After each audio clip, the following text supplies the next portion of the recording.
junto con mi compañera Paola Treviño, les vamos a presentar la 10ª sesión interhospitalaria a cargo del Hospital Civil de Guadalajara, Fray Antonio Alcalde.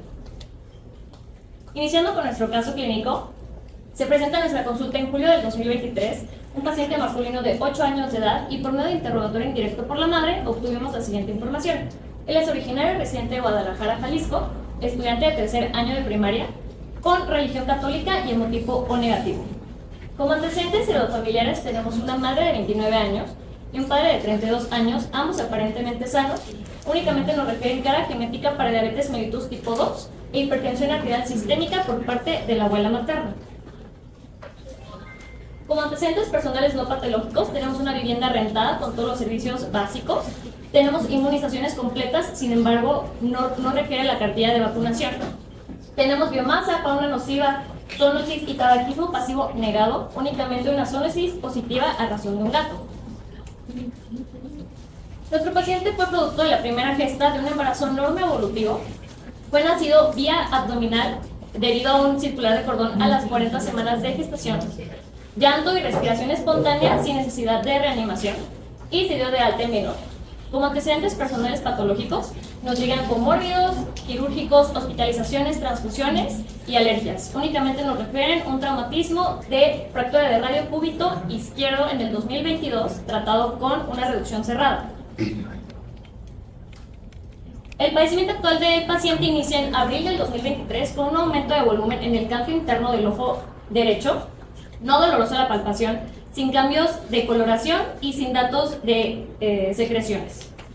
En mayo del 2023 se le agrega cefalea, motivo por el cual ya acude con un facultativo, quien inicia manejo con AINEX. En junio del 2023 se agrega epistaxis intermitente, que se autolimita. Y en el mismo año, debido a que no mejora el cuadro clínico, decide una segunda opinión con otro médico, quien solicita una tomografía de cráneo.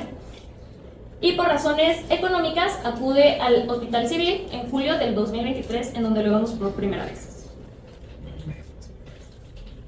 A la exploración física otorrinolaringológica tenemos nuestro paciente alerta, cooperador, reactivo, con adecuada implantación de ambos pabellones auriculares, ambos conductos auditivos permeables, membranas timpánicas íntegras, sin datos de ocupación, tono luminoso presente, una nariz centrofacial, con mucosa en adecuado estado de hidratación, cornetes inferiores en ciclo, sin datos de descarga natal ni epistaxis.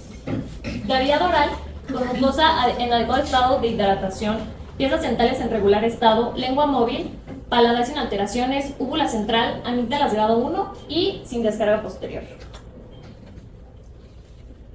Bajo consentimiento informado de la madre, les presentamos las siguientes imágenes de nuestro paciente, en donde podemos observar el aumento de volumen en el canto interno del ojo derecho. Este se palpaba indurado, sin cambios en temperatura, sin cambios en coloración y sin datos de secreción.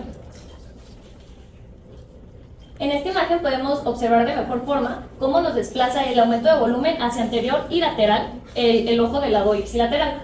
Los movimientos extraoculares se mantenían respetados y presentaban una isocoria normorefléctica. Continuando con nuestro abordaje, nosotros decidimos realizar una nasoendoscopía con un lente rígido de 30 grados. Iniciando con, introducimos el lente hacia fosa izquierda en donde no hay ninguna alteración. En fosa derecha observamos la mucosa en adecuado estado de hidratación, cornete inferior sin alteraciones, y en cornete medio empezamos a ver un aumento de volumen en la parte vertical del mismo, sin aumento de la vascularización no friable y a la palpación con instrumento sin datos de epistaxis y de forma indurada. Tampoco se observaban datos de descarga natal.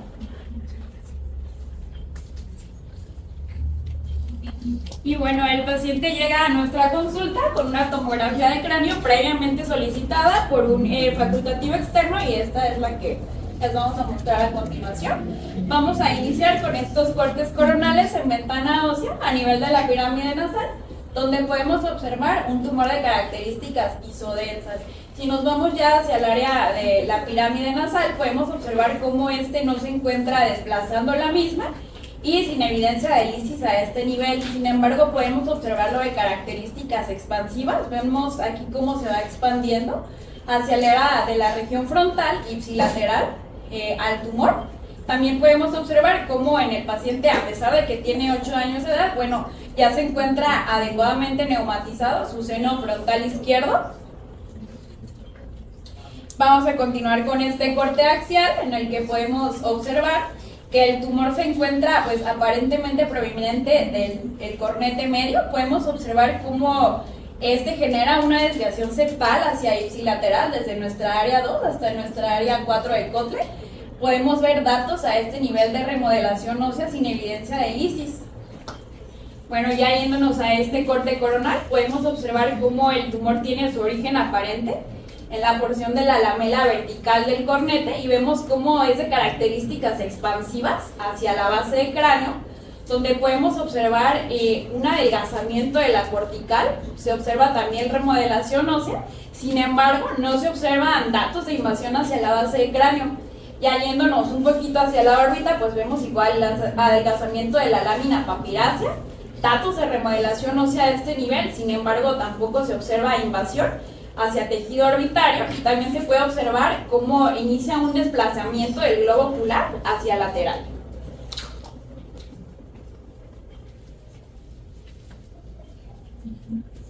Ya en este corte podemos ver un poquito mejor cómo se encuentra aparentemente ocupado el seno frontal ipsilateral a la lesión. Podemos observar nuevamente el seno frontal izquierdo neumatizado y se observa aquí ya con mayor claridad cómo el globo ocular está desplazado hacia lateral y hacia anterior.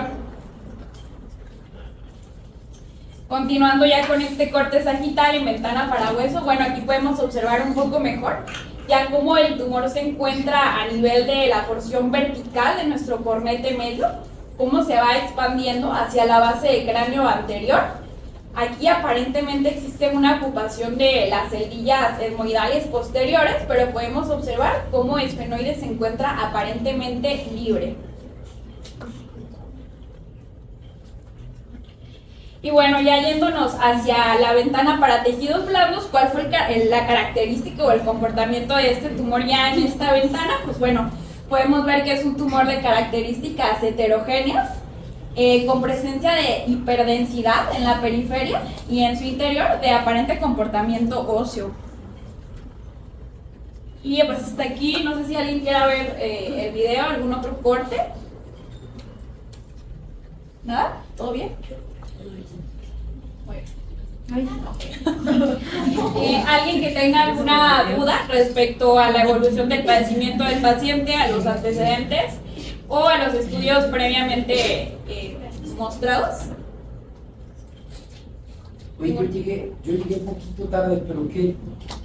El resumen así cortito era de epistaxis y ¿qué más? Un aumento de volumen en el canto interno del ojo derecho, no doloroso a la palpación, indurado, con epistaxis leve intermitente. ¿Y de cuánto tiempo de evolución? En abril del 2023 inició su padecimiento. 2 meses previo a la presentación a nuestro servicio.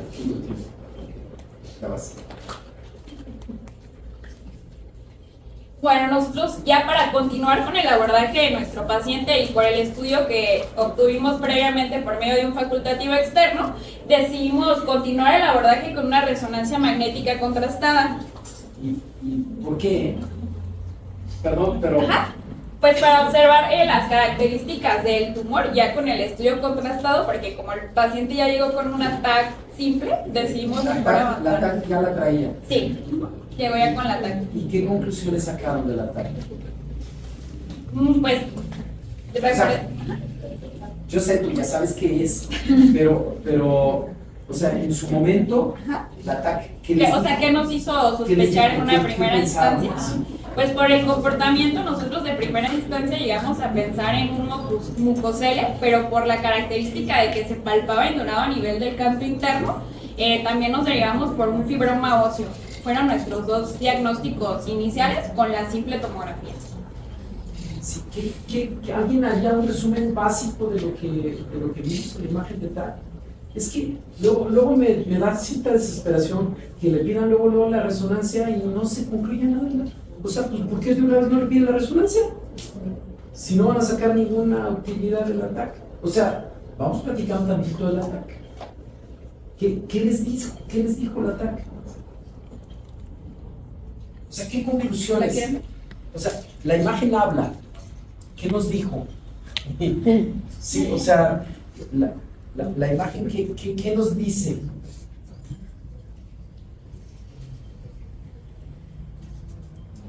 La doctora describió muy bien, pero ahora, bueno, ahora vamos aterrizando. O sea, que todo lo que dijo ahora, ¿qué podemos sacar de conclusión? Yo les digo porque luego de repente se me hace como que pedimos estudios, como no me quiero comprometer, no, pues ahora necesito resonancia con la doctora. O sea, si me voy a entender, es una salida facilísima. Yo aquí con los pacientes les peleo mucho eso. Digo, no vas a pedir estudio contrastado con lo que tenemos. Porque sí, si no, luego lo empiezan, vamos a hacer otro más. Y lo digo en buen plan. O sea, ya tenemos un estudio. Si no tuviéramos otra cosa, que le sacamos la información. ¿Sí? Por ejemplo, la doctora estuvo diciendo, no invade cráneo, me late mucho eso. Luego estuvo diciendo que guardaba relación con la raíz del cornete, dice, pues está bien, está en la región de etmoides, a bomba, ¿sí? También uno diría, bueno, ¿y dónde están las cerdillas etmoidales? Pues ahí en medio de todo eso, ¿no? ¿Quién sabe? Pero es expansivo. Yo también hubiera pensado, la verdad es que antes de ver la de partes blandas, yo decía, pues parece un mucosero. Lo mismo yo también cuando lo estaba viendo, dije, parece un mucosero. El rollo es que tiene epistaxis, y entonces dice uno, aquí caray, la epistaxis, quién sabe. Y la otra cosa es que la de partes blandas, si la ponen, si se fijan, vean la densidad del ojo. Normalmente los mucoceles en TAC se ven más o menos igual que el ojo. Y ahí si se fijan tiene como unas clasificacioncitas. Y se ve más denso que el ojo. Entonces dice uno, caray. Entonces, ¿sabes qué? Se me hace que es un tejido sólido o es algo diferente y no es nada más un mucocele. De todas maneras, para la resonancia sí, yo creo que sí conviene, o sea, para mucocele sí conviene hacer resonancia. Nomás el asunto es justificarlo, ¿sí? O sea, el mucocele tiene un comportamiento muy característico en resonancia, muy. O sea, tú lo ves, es un mucocele. Y si piensas que no es un mucocele, pues también se necesita resonancia. En este caso, yo sí le pediría resonancia también, más que su bebé, ¿sí? Nomás, todo esto que eché de rollo es, o sea, no tiene que ser automático, saquemos de jugo, o sea, no parece, cuando menos a mí me dio la impresión con lo que vi, no parece ser maligno, eso parece. Aunque está creciendo muy rápido de abril para acá, y dice, ay caray, sí, pero bueno, el comportamiento general de la lesión, como que los bordes, los contornos, está creciendo rápido probablemente, pero no se ve agresivo contra lo que está alrededor, se ve más bien como expansivo, pero bueno, vamos a ver ahora con la resonancia, a ver qué tal.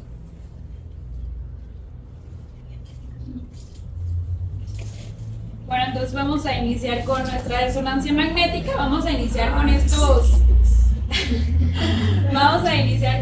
cortes axiales. Vamos a iniciar primero con esta secuencia T1 en la que, bueno, observamos el tumor en la misma localización de características isointensas a nuestro tejido cerebral. Podemos observar en la porción más central áreas de hiperintensidad.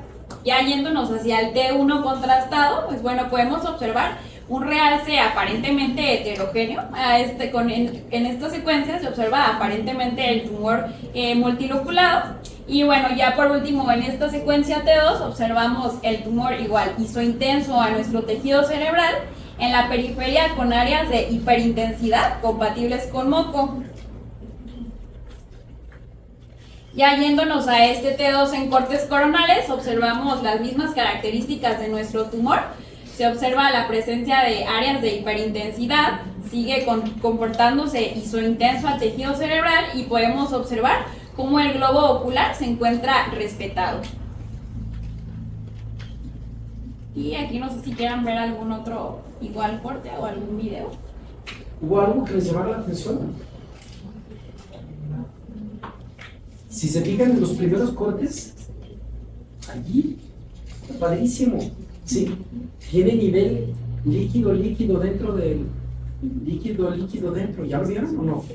Sí, eso creo que nos puede orientar muchísimo para el diagnóstico. Sí, dentro del no se viene ataque, pero si se fijan, ¿Quiere la- se ven estos como nivelitos. Eso, ahí puede estar la clave. No quiero observarlo, hay que verlo todo, pero creo que esa puede ser la clave del diagnóstico. ¿Tiene antecedente de trauma? No, doctor, solamente una fractura cubital, es lo único. ¿Una fractura qué? Radio cubital. Ah, no. Ah, ya. Y bueno, ¿alguien hasta aquí ahorita tiene algún diagnóstico con los estudios, con la clínica del paciente? Yo te pediría algo más. De los previos que nos dijiste, que piden algo más, ¿tienes el sagital? Sí. A ver si sí es cierto que los niveles son niveles. La reconstrucción. No tenemos el sagital, doctor. Es que la reconstrucción no se veía muy claro. No, el coronal, yo quería ver los niveles. El coronal de todas maneras, el coronal son unos coronales, ¿no? Sí. Sí, pusieron unos coronales. ¿En qué secuencia lo quiere? Ándale, a ver, dedos axiales. Ya me están dejando escoger. Ay, pero usted me dice dónde me detengo, porque pasa muy rápido.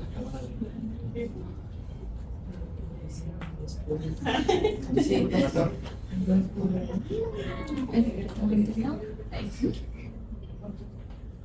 cantando la laberinteras.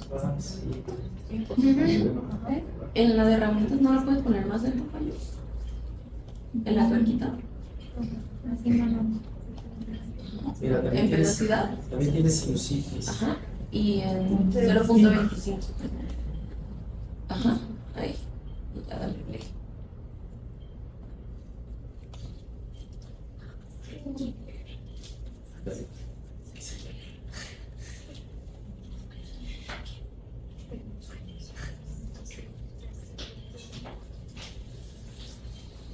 ¿Con eso, doctor? Sí. Nomás era tratar de tener un poquito más de. Sí, gracias. Ya hablé mucho. Usted siga. Bueno, entonces nosotros posterior a tener los datos clínicos, la tomografía y nuestra resonancia magnética, nuestro siguiente paso fue hacerle a nuestro paciente una biopsia endoscópica de nuestro cornete ¿Pero con qué diagnóstico iban? ¿Sí? ¿O nomás? con el mismo del principio, doctor, con un fibroma óseo versus un mucosele. ¿Alguien quiere decir algo con lo que vimos en la imagen? Fíjense que las lesiones que tienen nivelitos son muy gritonas. Sí, o sea, las lesiones que tienen nivelitos son muy sugestivas. Por ejemplo, tú ves esos niveles en la órbita, por ejemplo, sí, y entonces tienes que pensar a lo mejor en una malformación venolinfática, en un linfangioma, cosas de esas. Sí, o sea, cuando tú ves los nivelitos son muy típicos en el cuello, algunas lesiones, los famosos hidromas quísticos, pues, bueno, las malformaciones venolinfáticas. Y en el hueso, a nivel de senos paranasales, también los niveles pueden ser muy característicos de una entidad. ¿Sí? Los niveles no son lineares, perdón, niveles líquido-líquido. ¿Alguien tiene idea de lo que pudiera ser? No es la imagen más característica que yo haya visto, pero esos niveles sí orientan a pensar en algo.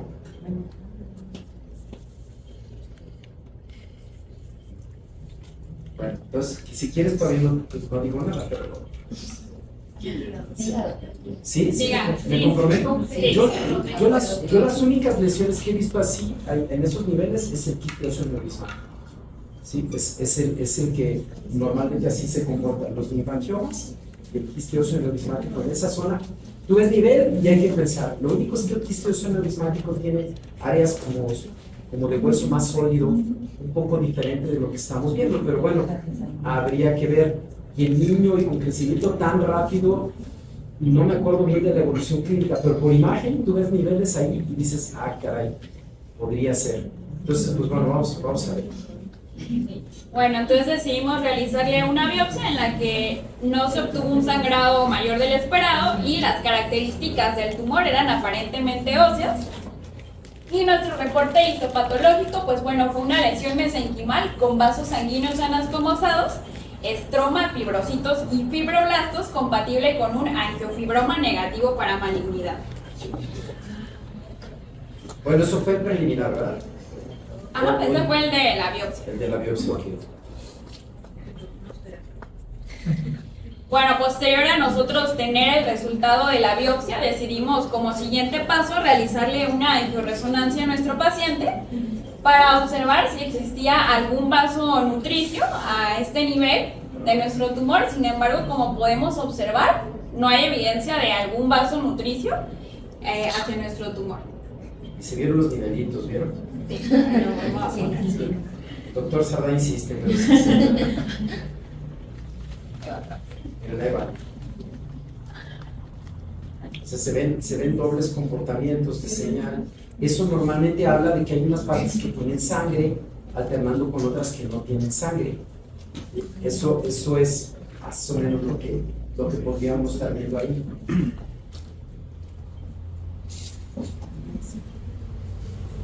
Bueno, ya nuestro siguiente paso, nosotros teniendo esto, fue realizar ya un abordaje quirúrgico de nuestro paciente, ya que no encontramos evidencia de algún vaso nutricio a este nivel. Se realizó al paciente una cirugía endoscópica de senos paranasales, en la que se realizó un debulking del tumor.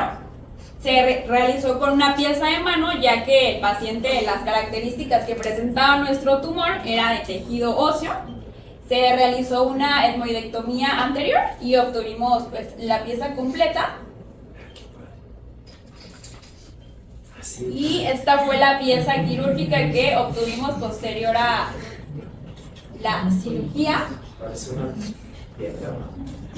Sí, estaba muy con características pues óseas.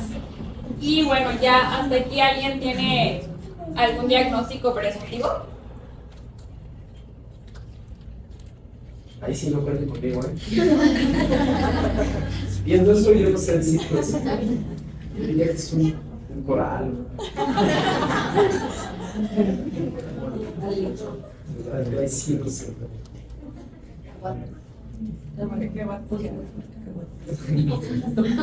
Bueno, se envió la pieza quirúrgica a histopatológico y este fue nuestro resultado. ¿Alguien? Obtuvimos un tumor de células gigantes multinucleadas. Células gigantes. Muy bien, entonces iniciando con nuestra revisión bibliográfica. Tenemos que el tumor de células gigantes también se llama osteoblastoma y es una neoplasia ósea primaria de características benignas. Es derivada de las células mesenquimáticas indiferenciadas de la médula ósea y va a representar el 5% de los tumores óseos. Dentro de estos va a representar del 5 al 15% las neoplasias óseas benignas. Incluso en países orientales este número podría aumentar hasta un 20%. Fue descrito por primera vez por Cooper y Travers en 1818. Fue hasta 1940 que Jaffe lo denominó tumor de células gigantes y también describió su agresividad local a pesar de ser una neoplasia benigna. Virchow posteriormente describió su potencial de malignización y fue hasta 1945 que Eccles describe el primer tumor de células gigantes en cráneo. Esta es una afección en adultos jóvenes. Debido a esta madurez ósea que ya presentan, la mayoría, de un 75%, va a estar dentro de la segunda y cuarta década de la vida, con un promedio de 35 años. Un ligero predominio en sexo femenino, a razón de 1.3 a 1 contra los hombres. Y nada más el 1 al 3% van a ocurrir en menores de 14 años, esto debido a la inmadurez esquelética. La principal localización es en epífisis y metáfisis de los huesos largos. Un 65% se va a presentar en el tercio distal del fémur y el tercio proximal de la tibia. Un 12% en el tercio distal del radio, se puede presentar en un 3.2% en columna vertebral y en cráneo únicamente de 1 a 2% de los casos. En cuanto a la presentación en cráneo, por orden de frecuencia tenemos a la mandíbula que está afectada principalmente, posteriormente el maxilar, esfenoides y temporal. Raramente este tipo de tumores se presentan en región frontal, parietal y occipital. Tienden a ser unas neoplasias localmente muy agresivas, sobre todo por las estructuras circundantes, y una resección quirúrgica completa va a ser muy compleja. Cuando este tipo de tumores están presentes en cráneo, normalmente se van a ver asociados a algunos síndromes, como por ejemplo querubismo, síndrome de Noonan, síndrome de Jaffe-Campanachi, neurofibromatosis tipo 1 y el más común, la enfermedad de Payet del hueso. La etiología continúa siendo incierta, sin embargo se han demostrado mutaciones del gen de la histona, sobre todo el H3F3A, que está presente hasta en un 90% de los casos. Una sobreexpresión también de P53 en el 20% y también se ha visto expresión alta en las células estromales de Rank y ligando de Rank. El cuadro clínico de estos pacientes generalmente son asintomáticos, normalmente podrían presentar dolor y aumento de volumen en el área afectada y como se presentan en huesos largos, principalmente presentan fracturas patológicas del 5 al 12%.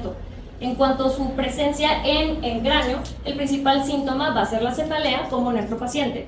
Y también, dependiendo de el área afectada, tendremos, por ejemplo, diferentes síntomas. Temporal, por ejemplo, tenemos dolor retroauricular, debilidad facial, hipoacusias conductivas o incluso síntomas vestibulares. Si se presentan esferoides, podemos tener oftalmoparesias y alteraciones visuales. Y una afección celular, podemos tener afecciones en los pares craneales y alguna endocrinopatía. Por ejemplo, tenemos este corte de una tomografía simple en corte axial, en donde tenemos un tumor de células gigantes en región temporal, expansivo de características líticas que ya nos está comprometiendo el conducto auditivo externo y el oído medio, por lo que nos podría dar una hipoacusia conductiva. El estudio inicial va a ser una radiografía en donde vamos a poder ver una lesión osteolítica bien delimitada, con apariencia de burbuja en el 40% de los casos y adelgazamiento de la cortical. Tenemos esta imagen en API lateral de cráneo, en donde de igual forma vemos una lesión radiolúcida, bien delimitada, y aquí en este corte lateral podemos ver el adelgazamiento de la cortical en el hueso frontal. De igual forma, en esta ortopantografía observamos en el tercer cuadrante una lesión de las mismas características compatibles con el tumor de células gigantes. En cuanto a la tomografía, vamos a ver lesiones osteolíticas expansivas y podría estar muy loculada con septos en su interior. De igual forma, adelgazamiento de la cortical, y ya en las tomografías podemos ver la afección y la extensión a las partes blandas. Y recordando nuestro caso clínico anterior, que también se trataba de una paciente femenina de tumores de células gigantes en cervical, de igual forma vemos la lesión expansiva, bien delimitada, con su extensión a las partes blandas, desplazando músculos trapecios y esternocleidomastoideo, así como algunos espacios del cuello. Una tomografía axial, en donde podemos ver el tumor de células gigantes en región temporal con las mismas características previamente dichas, y una reconstrucción en 3D de la lesión en frontal, donde de igual forma podemos ver el adelgazamiento de la cortical y la afección en la región frontal. En cuanto a la resonancia magnética de este tipo de tumores, se va a presentar como cualquier neoplasia no osificante. Vamos a tener un T1 hipointenso o isointenso a los tejidos, un T2 hiperintenso, y al contraste con gadolíneo, este se podría presentar con realces heterogéneos. De igual forma, nuestra paciente en un T1 contrastado, donde podemos ver este mismo realce heterogéneo, y un T2 bien delimitado, expansivo, con características heterogéneas. Y el mismo paciente de la región frontal, donde podemos ver la afección, sus características heterogéneas con afección a partes blandas. Macroscópicamente, este tipo de tumores van a ser neoplasias friables, normalmente de una coloración marrón rojiza o incluso amarillo o naranja, con espacios quísticos, áreas hemorrágicas y adelgazamiento de la cortical. Y aquí les colocamos nuestra imagen de la pieza quirúrgica para recordarles la similitud que tiene con estas descripciones. En el estudio histopatológico, microscópicamente, nos va a dar el diagnóstico las células gigantes multinucleadas, tipo osteoclastos, que van a estar sobre una base estromal de células ovaladas tipo fibroblastos. Algunas se podrían presentar con mitosis, sin embargo no se van a presentar ningún datos de atipia. Algunas con bases hemorrágicas y, como les había comentado, tienen una sobreexpresión de RANK y RANK-L. El pronóstico de estos pacientes, 10% de ellos van a tender a malignizarse y tienen una alta tasa de recurrencia. Esto está favorecido por la técnica quirúrgica. Si utilizamos un corretaje de la lesión, podría recurrir hasta un 34%, y si se realiza una resección amplia del mismo, podemos reducir hasta un 7%. Entonces, realmente el factor pronóstico va a ser los márgenes negativos durante la cirugía. De igual forma, nuestros pacientes pueden tener hasta 2% de metástasis hacia los pulmones. Esto ya dándonos datos de malignización. El manejo de elección va a ser la resección quirúrgica completa. Se ha utilizado la radioterapia, sobre todo en pacientes que no aceptan la cirugía o en tumores de células gigantes demasiado grandes o en zonas de mayor complejidad, por ejemplo, cerebro o cervicales. Pero no ha sido del todo aprobada porque de hecho se ha visto una transformación maligna sarcomatosa por el uso de radioterapia. También se han demostrado anticuerpos monoclonales como el denosumab, que tiene una afinidad al RANKL, y este ha sido demostrado en tumores de cráneo que pueden reducir el tamaño del mismo. El seguimiento, debido a que el riesgo de recurrencia va a ser mayor dentro de los primeros 3 años, en estos 3 años la vigilancia va a ser estrecha, cada 3 a 6 meses y posteriormente hasta incluso 10 años después. Podemos alargarlo a los 6 y 12 meses. Y cada vez que nuestro paciente acude a nuestra consulta tendremos que realizar una exploración física completa, podemos solicitar estudios de radiografía de control y si son zonas complejas como cervicales o cráneo, podemos ya solicitar tomografías y resonancias magnéticas de control.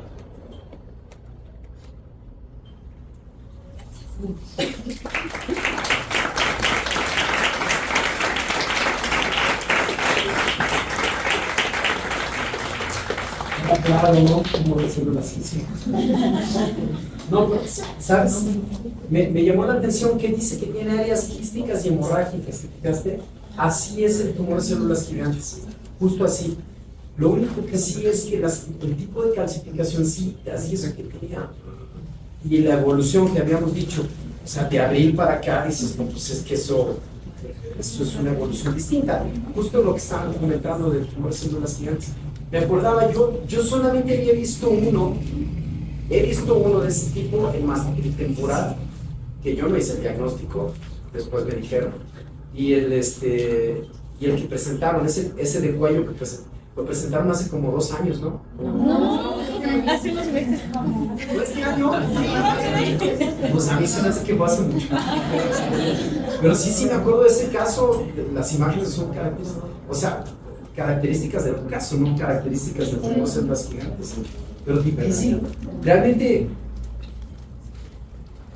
en lo particular, yo les debo decir, yo no tengo y espero que ahora se me quede ya en la cabeza, pero yo no tengo en mi manga ese diagnóstico disponible. ¿Quién piensa que es un tumor de células gigantes? La verdad, no, o sea, claro que puede ser. También me tocó una vez ese tipo de lesiones también que son como de una familia de lesiones de ese tipo, un granuloma, células gigantes también, del paladar duro, también me tocó una vez una. Pero la verdad es que está bien difícil pensar en eso. No sé, la próxima vez que digan algo que no sepan qué es, digan que sí, creo que eso va a ser una buena presentación. Sí, no está padre, muy buen caso, la verdad es que está muy bonito. ¿Y el chavo cómo le fue? Muy bien, doctor. ¿Hasta ahorita bien? Sí, hasta ahorita todo bien. Eso está muy padre, pues que ojalá que quede bien el niño. Ahorita le mostramos las fotos del paciente. Una duda, respecto de la resección, ¿fue con abordaje combinado? No, solamente Hicieron un link totalmente endoscópico. Totalmente endoscópico. ¿Y cómo se fue con el sangrado? La verdad es que fue mínimo. Durante la cirugía. Pues es un caso totalmente atípico, ¿no? Usualmente los granulomas que vemos nosotros en la consulta de otorrino casi siempre son del maxilar. Estamos ahí peleándonos para ver si entra el de maxilo o si lo hacemos solos, si va a requerir algún tipo de placa o de reconstrucción, pues ya entra el de maxilo usualmente, pero los de maxilar, la experiencia que yo tengo es que sí sangran un poco más. Acá tenemos una localización totalmente atípica en el corredor etmoidal, es lo último que piensa uno. Yo nunca había visto un caso de tumor de células gigantes en esa localización. Entonces hubiera pensado con el antecedente de la epistasis y todo, una sonrofibroma también de localización atípica, pero bueno, está padre el caso. No, pues de hecho, en la revisión que hicieron, nunca dijeron etmoides. Dijeron en el exacto, en la literatura no viene en reportado. no estaba. Es un caso que se puede publicar. Nunca dijeron que No te publicaran digas. con el juez. No, qué diferente. De hecho, no viene referido en la literatura exactamente. Casi es en maxilar o en mandíbula. Que Sí aparece. está padre. Sí está Cavidad padre. oral es donde lo ven. A nivel de los torus también, sublingual sí es donde sale muchas veces. Muy bien, muchas gracias. Muy padre el caso. Y esa es prequirúrgica, ¿no? Sí. Y ahorita, ¿cómo está el chavito? ¿Está bien? Sí, no No tenemos tenemos fotos. fotos, pero sí está, o sea, fue la... Yo creo que sí vale la pena que lo documenten porque este lo pueden publicar, el caso está muy padre. Y ya tiene una serie de 2 casos. Porque fíjense que a mí me gustaría, voy a preguntar algo realmente desde mi ignorancia. Ahorita el doctor estaba hablando de los granulomas de células gigantes, pero no es estrictamente lo mismo, ¿no? Este es tumor de células gigantes. Porque los granulomas, como que son un poquito más comunes los de células gigantes. ¿Es lo mismo o se considera lo mismo o es diferente? El origen embriológico es el mismo, nada más dependiendo de la zona donde se localice, el tipo de celularidad que da. Por ejemplo, cuando son el maxilar, aparte de que sangran más, pues siempre vienen del tejido óseo de esa parte, pues esa es la cuestión. Y si son más difíciles de tratar. Yo me Y refería, tienen una alta tasa de recidiva. yo me refería un poquito más a la palabra tumor y granuloma. Porque uno es tumor de células gigantes y el otro es granuloma de células gigantes. ¿Es lo mismo? No sé, lo estoy preguntando porque no lo sé. Creo que cambió el nombre nada más. Porque antes así se llamaba. No.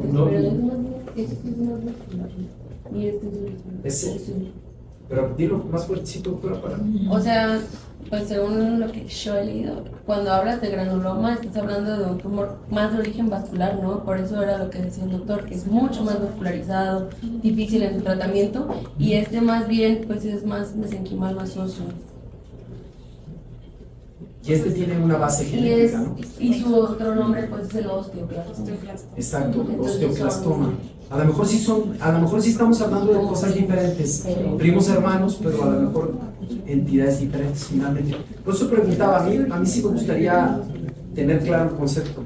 Doctor, la diferencia sería más que el granuloma viene de células inflamatorias, porque son macrófagos. Ajá.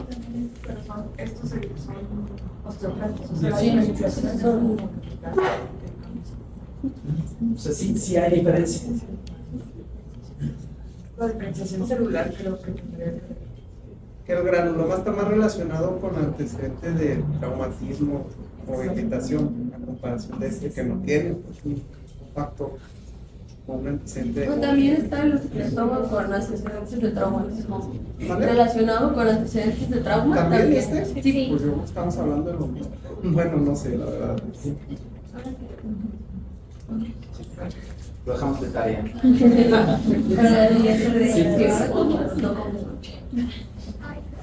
Vale, pues muy bien, muchísimas gracias. Muchas gracias.